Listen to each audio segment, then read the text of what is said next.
In today's video, I'm going to teach you how to move deals in Kanban view.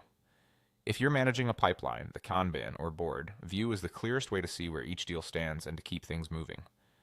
Think of it as a set of columns that represent your stages, like new, qualified, proposal, and won, with each deal appearing as a card you can pick up and move as progress happens. First, head to your CRM and open the deals area.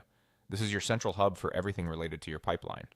If you work across multiple teams or pipelines, just make sure you're looking at the one you intend to update so the changes reflect where your team expects them. Once you're in deals, we'll make sure you're looking at the board style layout.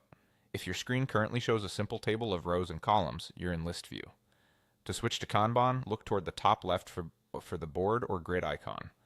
Click that icon to switch from the list to the board. You'll know you're in the right place when you see vertical columns labeled with your deal stages, and each deal appears as an individual card inside one of those columns.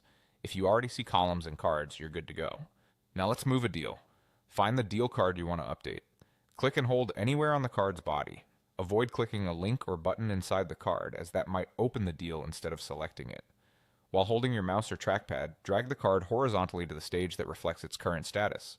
As you drag, the target column should highlight or show a placeholder to confirm where the card will land. Release to drop it into that column. That's it, your deal is now in its new stage. Most CRMs save this change automatically and update your pipeline metrics in real time.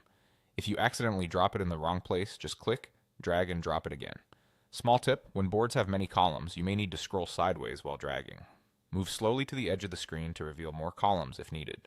Keeping deals in the correct column makes your pipeline accurate for you and your team, and it can also trigger stage-based actions your CRM may support, like reminders or progress tracking.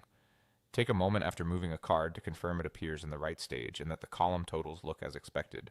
And that's how to move deals in Kanban view. Open CRM, go to deals, switch to the board if needed, then drag and drop your deal to the correct stage.